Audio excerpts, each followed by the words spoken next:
para analizar los eventos que definen el rumbo del país. Presentamos Punto de Vista.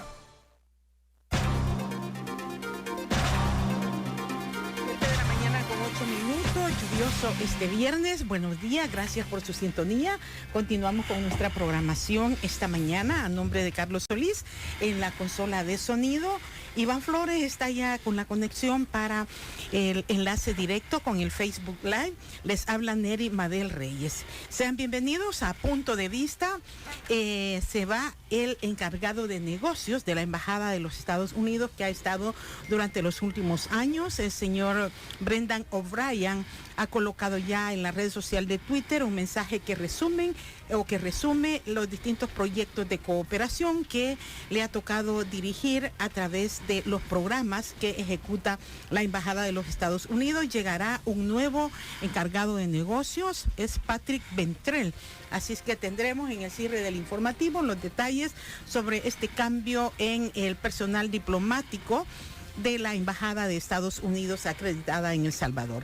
Aquí en el estudio recibimos hoy al diputado Francisco Lira, del Grupo Parlamentario Alianza Republicana Nacionalista Arena. ¿Qué tal? ¿Cómo está? Buenos días, bienvenido. Buenos días, mucho gusto. Gracias. Un gusto saludarla, saluda a todos los radioescuchas y que nos están sintonizándonos en las diferentes redes sociales. Un fuerte abrazo. Igualmente, y gracias por comenzar su agenda de trabajo aquí en esta cabina azul de la poderosa YSKL. Bueno, este mes de junio marcado por el tercer año de gestión del presidente Nayib Bukele, las encuestas siguen ponderando una alta nota, una alta aprobación del presidente de la República, su popularidad y desde la perspectiva política como grupo parlamentario estuvieron en la sesión solemne del pasado 1 de junio. Claro que sí, ahí estuvimos todos los diputados de la fracción de Arena. Es, menester estar en este tipo de sesiones porque la ley manda que el presidente cada año debe de rendir un informe al Congreso de El Salvador. Totalmente, y la responsabilidad de nosotros como diputados estar presentes, ¿verdad?, en todos estos eventos. Es importante mencionar que antes de hacer un análisis yo no le llamo un informe, yo no le llamo una rendición de cuentas, simplemente ha sido una acción de poder colocar posibles acciones que le ha hecho en estos 3 años. ¿Y por qué digo esto? Porque hay que tener una conceptualización de todas las acciones. Su servidor, después de hacer un análisis de los 3 años y en otros canales que nos han llamado a entrevistas, y hay que recordar al pueblo salvadoreño qué pasó antes de que este gobierno llegara. Hicieron varias propuestas, y de esas propuestas iban a ser, y me he tomado para que no se me olvide cada una de ellas, que iba a ser un gobierno que iba a rendir cuentas. Dijo que iba a respetar la separación de poderes, que no iban a hacer más de los mismos de siempre, y que se iban a quitar todos esos privilegios. Entonces hago este contexto para que nuestros radioescuchas puedan ver si esto lo ha cumplido o no. Entonces, básicamente, estos 3 años para nosotros han sido de mentiras, generación de odio y falta de rendición de cuentas, no para la oposición, sino para el pueblo salvadoreño que paga sus impuestos y que necesita saber todas esas acciones. También me dijeron que se iban a quitar todo el uso de seguridad excesiva, que iban a cambiar la posición del nepotismo, y ya podemos ver muchos casos en este gobierno. Creo que un beneficio que ha tenido este gobierno es los negocios entre familiares y amigos,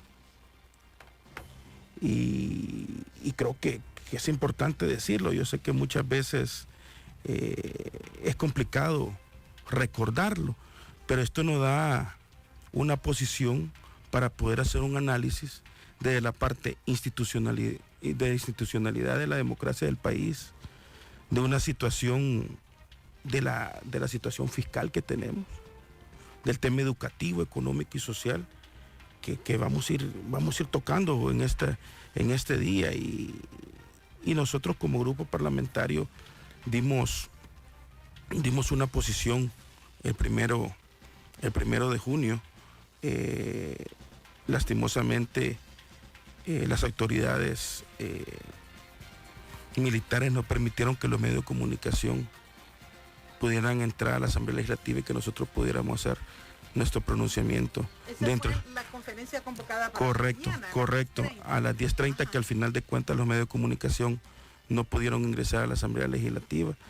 Y es lamentable porque la rendición de cuentas son acciones de que tenemos que aprender a asimilarla y tener la madurez del caso. Y en esa rendición de cuentas, que al final de cuentas hablamos casi a las 9 de la noche cuando salimos de la sesión solemne, hablamos de un mensaje de la ex canciller de Alemania, Angela Merkel. Y lo voy a leer textualmente para que el pueblo salvadoreño pueda tener esas palabras para recordar todo el mensaje que dio el señor presidente. Dice de la siguiente manera: los presidentes no heredan problemas. Se supone que ya lo conocen de antemano y por eso se hacen elegir, con el propósito de corregirlos, esos errores. Y culpar a los antecesores es una salida fácil y mediocre. Y en el mensaje que tuvimos en el discurso del presidente la noche del 1 de junio, en el cual dio, como le puedo repetir, no fue una rendición de cuentas, más que todo llegó a hablar sobre proyectos fallidos que han tenido, como el tren, como el aeropuerto, como la ciudad Bitcoin, que al final de cuentas voy a tocar el último tema de Bitcoin City. Bitcoin, el presidente lo mencionó una vez. Correcto. No profundizó y los expertos dicen que esta condición que tiene el Bitcoin no es solo para la moneda virtual. Todos los mercados bursátiles han caído por la situación de la crisis financiera internacional. Pero aquí le hago el llamado a la población, porque sí, el Bitcoin, solo el 2% actualmente en el país está usando Bitcoin, porque finalmente la Chivo Wallet solo sirvió para poder utilizar los $30 de bono que se dio, y que no fue gratis. Simplemente fue de los mismos impuestos que nosotros sí, que pero hay pagar todo, correcto, sí. Pero de ese fideicomiso, que fueron más de 200 millones, sí, se le olvidaron, y ese fue un tema que nosotros esperamos como oposición y como pueblo salvadoreño escuchar de ese discurso. ¿Dónde está el Hospital Rosales? Se hizo el Hospital de Salvador por lo de la pandemia. Sí, pero ese recurso ya fue aprobado. Ya llevan más de 3 años esos recursos dentro de las arcas del Estado. ¿Por qué no se ha tenido esa voluntad política de hacerlo? ¿Dónde está el hospital de la zona norte en Japa? Pero sí se decidió crear un fideicomiso para la moneda electrónica Bitcoin, pero al final de cuentas vemos que está cayendo. Vemos que los salvadoreños no lo utilizan. Yo cada vez que voy a los centros comerciales, o voy a la tiendita, o voy a un supermercado, me dicen mínimo las personas que lo utilizan. ¿Usted cree que el Bitcoin no puede seguir siendo considerado una alternativa para acceder a recursos a futuro, diputado? Yo creo que esta respuesta no la tengo que dar su servidor, la tiene que dar el pueblo salvadoreño.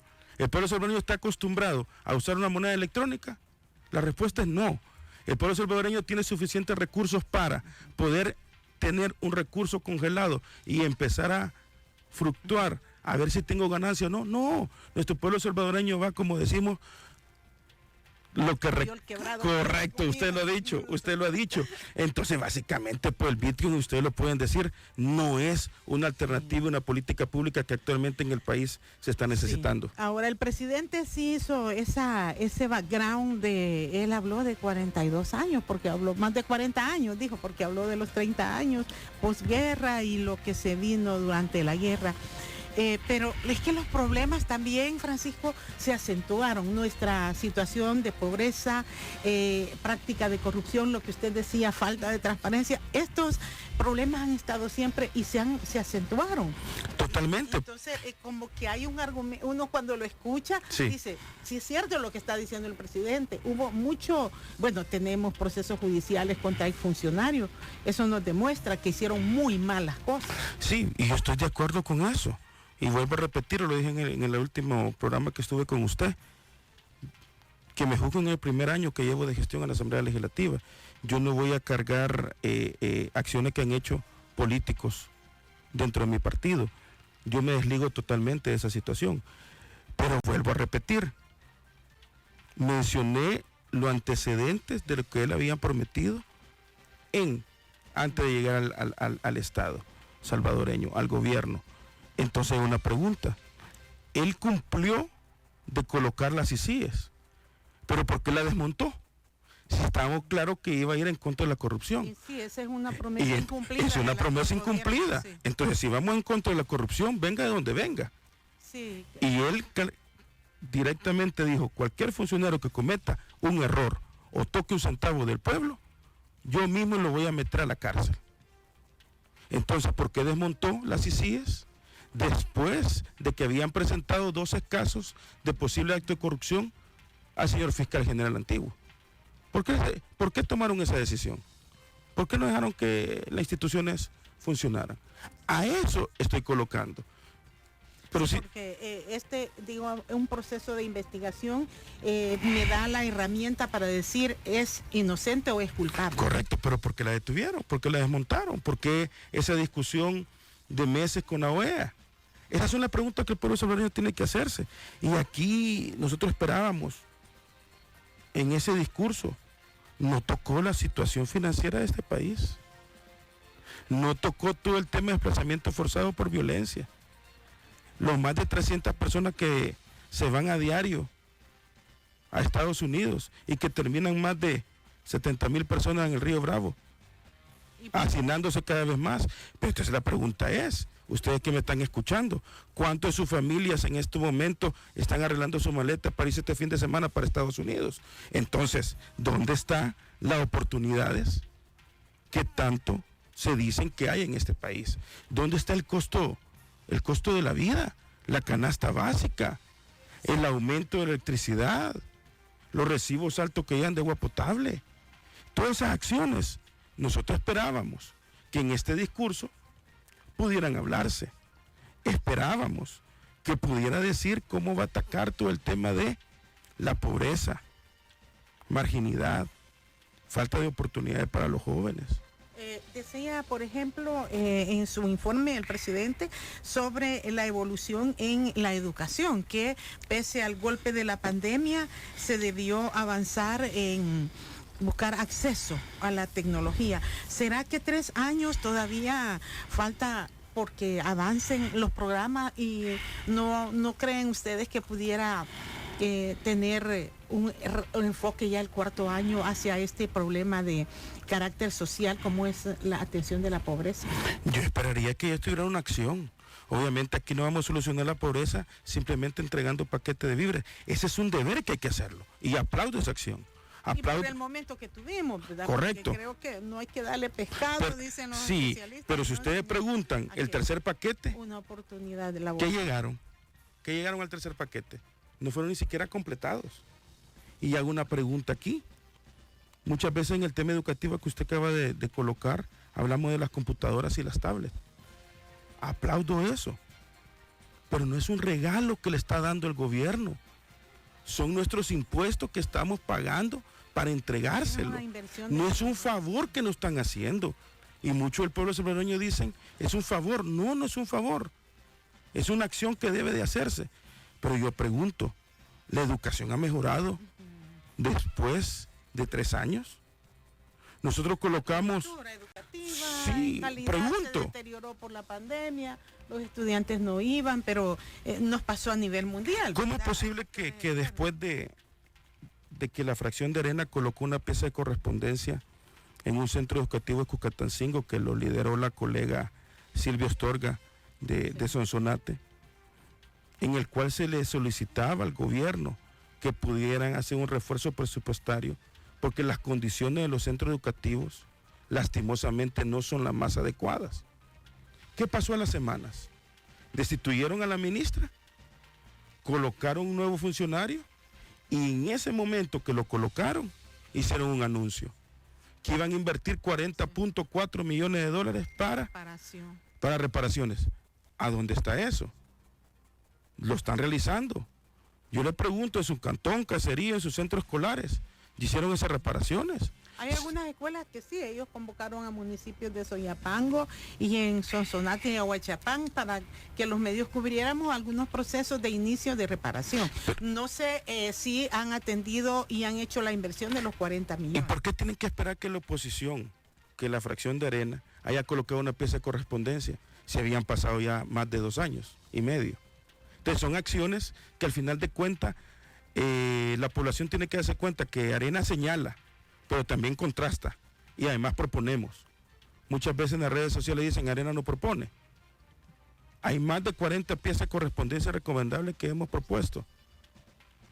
Y estamos claros que aquí no estamos para dañar al gobierno central, estamos para apoyarlo en las cosas buenas y en las cosas donde han perdido la ruta, vamos a proponer para que las acciones lleguen a hacerse de la mejor manera. Las 7:25, el diputado Francisco Lira del Grupo Parlamentario Alianza Republicana Nacionalista Arena, nuestro invitado de hoy.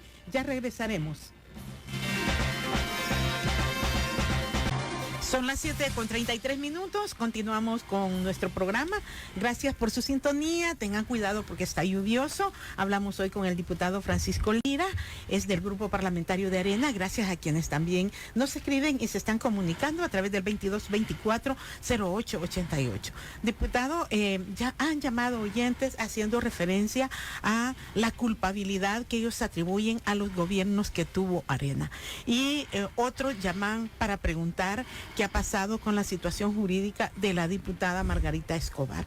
¿Qué le podemos decir? ¿Se ha definido, el partido enfrentar esta historia que le toca arrastrar, buscar la renovación, como lo han dicho ustedes? Porque un oyente que llamaba me decía, mire, hay culpabilidad porque los que tuvieron la oportunidad de gobernar con el partido Arena no hicieron lo que debieron, hicieron las cosas mal. ¿Cómo ustedes enfrentan este arrastre histórico? Yo creo que es importante, saludo a todos los radioescuchas que están llamando, gracias a Dios que los teléfonos no han parado de sonar en este receso. Sí. Es importante decirlo, en este momento vamos a rendir cuentas, y le hablo de su caso particular, en este año que llevo como diputado.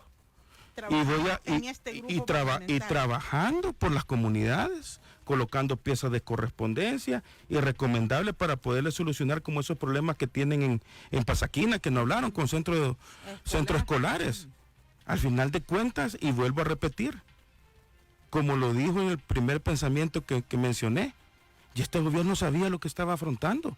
Entonces ya no nos podemos seguir quejando después de 3 años. Y en el caso de Margarita Escobar, ella presentó una carta a Junta Directiva ya respondió.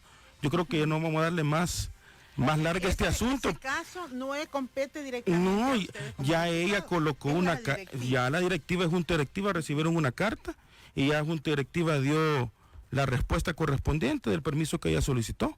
Entonces al final de cuentas creo que tenemos que ponernos a pensar de que hubieron errores en el pasado. Sí, hubieron. Pero pueblo salvadoreño, ¿ustedes viven de los errores del pasado? Y aquí hay una pregunta muy clara. En el tema económico, ¿ha mejorado su condición económica en su familia? ¿Sí o no? ¿El costo de la vida ha aumentado? ¿Sí o no? Es una pregunta que tenemos que resolver. Ahora, esto cualquiera nos diría que no es culpabilidad del gobierno que tengamos estos altos costos. Aumentó la cadena logística, aumentaron las materias primas, los proveedores cuando llegan a la tienda le dan más caro a los que le compran y cuando uno de consumidor adquiere el producto paga más. Y sí, ocurre en todos los países. Sí, pero obviamente si estamos en un gobierno que tiene que crear política pública para la sociedad salvadoreña, ¿dónde están estas políticas públicas? Arena presentó, sí, pero esa medida de alivio para el tema de la gasolina, exactamente, ¿hasta qué momento vamos a aguantar? Si ahorita cuánto está el consumo de gasolina, ¿A cuánto está? 5.40, 5.60 el galón. Es el Sí, precio. cuando este subsidio termine, En agosto. ¿cuál va a ser la realidad? ¿Va a poder sostener el gobierno con toda esa disminución en el tema financiero? ¿Va a poder sostenerla? ¿Cuántos vehículos hay en este país? Hay que preguntarlo. ¿Cuántos vehículos son? ¿Representan más del 15% de la población salvadoreña? No. Entonces el subsidio está focalizado. No está llegando a las grandes masas del pueblo salvadoreño. ¿Cuánto está costando el cartón de huevo? ¿O eso lo importamos? No, no lo importamos. Aquí hay granjas. ¿Entonces por qué está subiendo tanto? Porque Si la gasolina ya bajó. Porque dicen los que producen huevos que compran los forrajes más caros, los concentrados para las aves y todo. ¿Y dónde están las acciones? Si nos vamos al tema agrícola, ¿cuánto costó los paquetes? Señores, el invierno ya entró. Los paquetes tenían que haberlo entregado ¿cuándo? Señor agricultor, ustedes quizás se lo van entregando quizás a final de junio. Sí, están entregando los de la zona oriental en este mes. Entonces, hay una falta de planificación. Y yo les digo, no deseamos el mal al gobierno, porque al final de cuentas todos los ciudadanos salvadoreños vamos a terminar pagando ese costo. Yo quiero referirme, si me lo permite, a hablar todavía de una acción muy puntual de lo que pasó el 1 de junio. Yo le dije que no fue una rendición de cuentas, Sí, no fue un discurso, lo que fue un meeting político en el cual atacó a la cooperación internacional, atacó a cada una de aquellas personas que no piensan igual que ellos. Eso fue un discurso de odio. Mensaje, diputado, no tiene este mensaje del presidente dirigido a la comunidad internacional los componentes diplomáticos para manejar esto, porque la Constitución, como él lo dijo, establece que somos un país soberano. Sí, Pero totalmente. ¿esa forma de comunicar, cree usted? Pero yo creo que sí somos un país soberano y lo vamos a seguir siendo siempre. Pero tiene que haber diplomacia. Y yo le pregunto aquí a toda la comunidad internacional, y le pregunto al gobierno central y a todas sus dependencias, ¿cuántos proyectos han hecho ellos para beneficio del país que dependen de Estados Unidos, que dependen de la Unión Europea, que dependen del Cono Sur? ¿Cuántos proyectos, cuántos millones ha venido de la comunidad internacional para venir a sostener este país? Entonces, esas son las palabras. Usted no va a venir a hablar con un tono elevado a una comunidad internacional que no abre las manos, nos abre los brazos para desarrollar todos los proyectos. Y aquí le mando un fuerte saludo al Brendan O'Brien. El encargado de negocios. Correcto, que este día tuvimos la noticia que se está despidiendo. Y lo invito, miren las redes sociales, cuánto proyecto desarrolló la Embajada de Estados Unidos aquí en el país, cuántos pequeños emprendedores, cuántos agricultores, cuántas acciones en los gobiernos locales han desarrollado. No podemos ser ingratos con la cooperación internacional. Ahora, la cooperación internacional, y usted que ha trabajado áreas internacionales, Francisco, sabe que también no puede estar condicionada a aspectos que no sean los de un sistema democrático. No, totalmente, totalmente. Lo que exige la comunidad es que se respete. Que se respete todo el peso y contrapeso de las instituciones. Si al final de cuentas eso es vivir en democracia. Pero un tono elevado a la comunidad internacional creo que fue de mal gusto para la noche del 1 de junio. Y hubo algunos excesos, también me comentaban sobre el ingreso de diputados el día de la sesión solemne. Había un dispositivo y uno de periodistas se debe acomodar a los registros y todo, pero también para diputados hubo algunas restricciones. Aquí hay que hacer una diferencia. Debe haber una coordinación entre la seguridad de la Asamblea Legislativa y las autoridades que lleguen, porque el personero que iba a llegar a dar ese informe era el presidente de la República, pero debe haber coordinaciones. Muchos diputados y además muchos medios de comunicación fueron vulnerados sus derechos para el ingreso a la Asamblea Legislativa. ¿Por qué, diputado? Eso hay que preguntarle a las autoridades. Hay que preguntarle a quién le dio esa disposición, porque nosotros como Fracción de Arena teníamos una conferencia de prensa. Los medios no lo dejaron ingresar a la Asamblea Legislativa. Ajá, porque dijeron que está por la tarde. ¿Pero por qué? Sí, por la Asamblea Legislativa, no en la Casa del Pueblo. Y no hubo hubo ninguna respuesta al jefe de no teníamos respuesta, simplemente no lograron ingresar. Entonces son situaciones que al final de cuentas el pueblo salvadoreño tiene que entender, debe de ser crítico. Y aquí otro tema, cuando hablamos de la institucionalidad, del análisis de los 3 años. Usted es un amante de la descentralización de los gobiernos locales. Aquí se ha desmontado esa institucionalidad. ¿Dónde está el FISDL? ¿Dónde está el ISDEN? Que eran los brazos técnicos operativos de los gobiernos locales. La ley del ISDEN, sí, también, totalmente. Esto ya lo eliminaron, ya no existe. Ya no existe. Entonces, toda esa capacidad, todos esos conocimientos de años, ¿dónde están? Y aquí le hago una pregunta a las comunidades. ¿Cuáles son las promesas que no han cumplido todos esos alcaldes en sus gobiernos? ¿Cuántas acciones no han logrado desarrollar en sus comunidades? Esa es la pregunta. Si miren, si disminuyeron el fuego del 10% y a las alcaldías simplemente le dan el 1.5%. Crearon la Dirección de Obras Municipales. Sí. Muchas gracias. Y la Dirección de Obras Municipales va a manejar hasta el 4.5% del presupuesto general de la Nación. Hace unos días vimos una marcha de comunidad exigiendo enfrente de la oficina central de la DOM los proyectos. Sí, llegaron. Entonces, no me crean a mí, no le crean a Arena. Vuelvan a ver sus comunidades.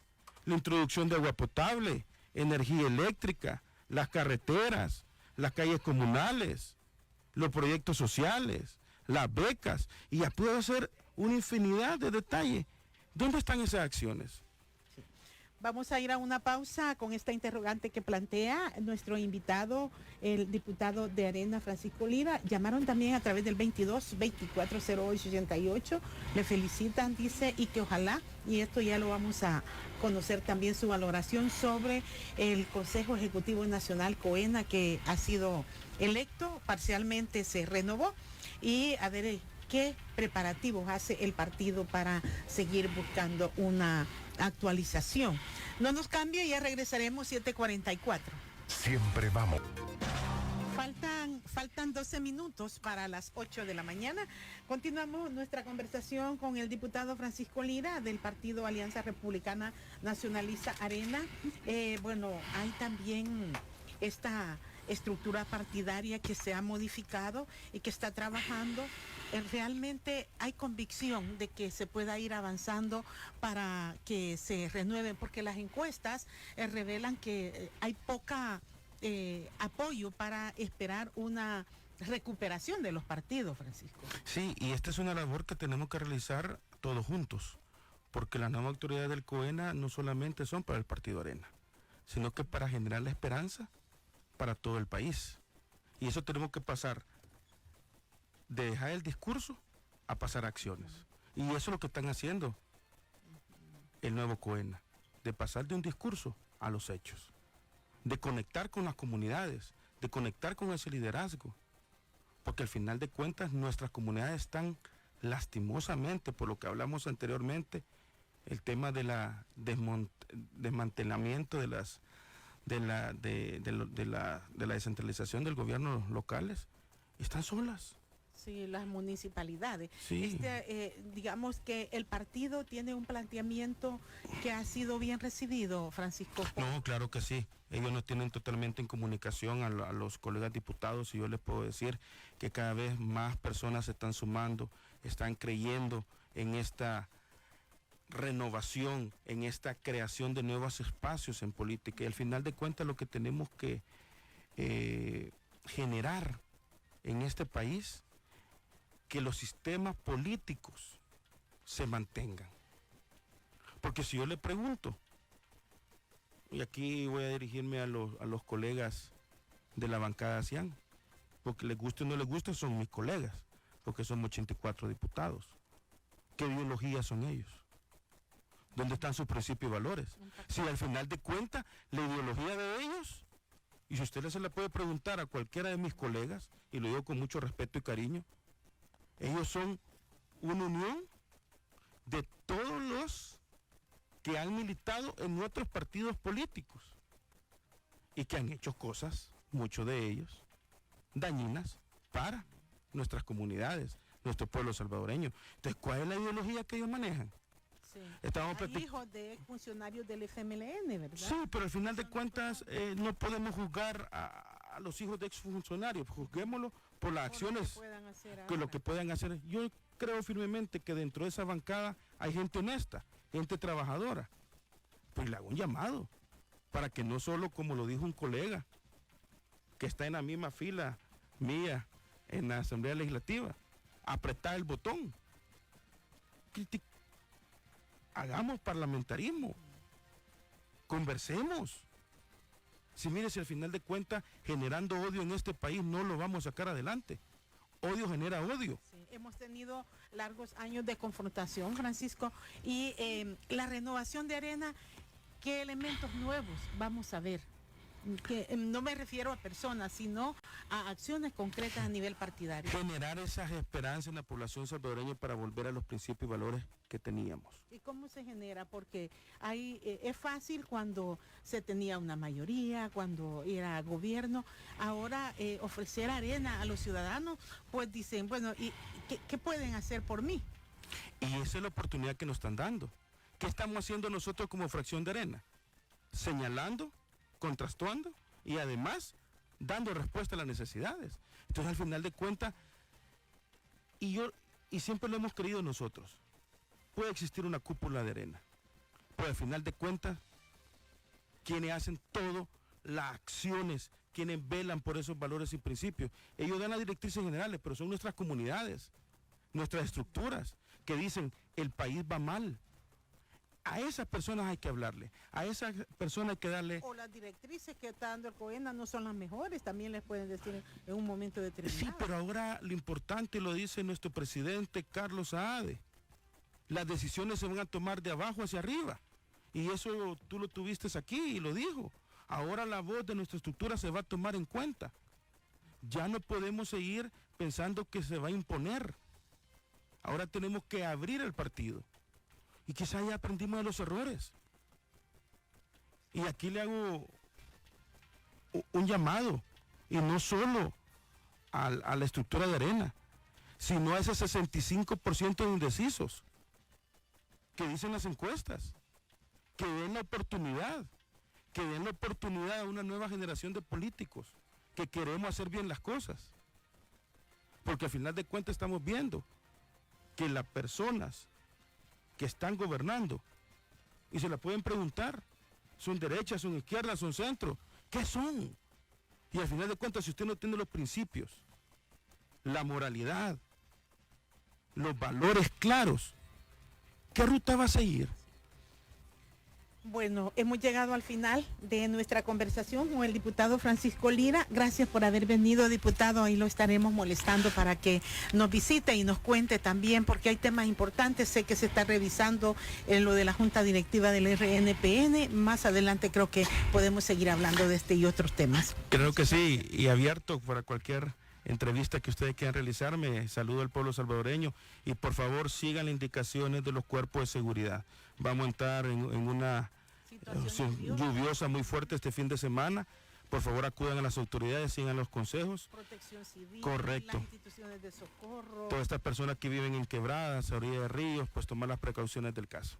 Gracias, finalizamos nuestro programa Punto de Vista. Me permito enviar un efusivo saludo a la profesora, me dijeron Neri Virginia Martínez de Cerón.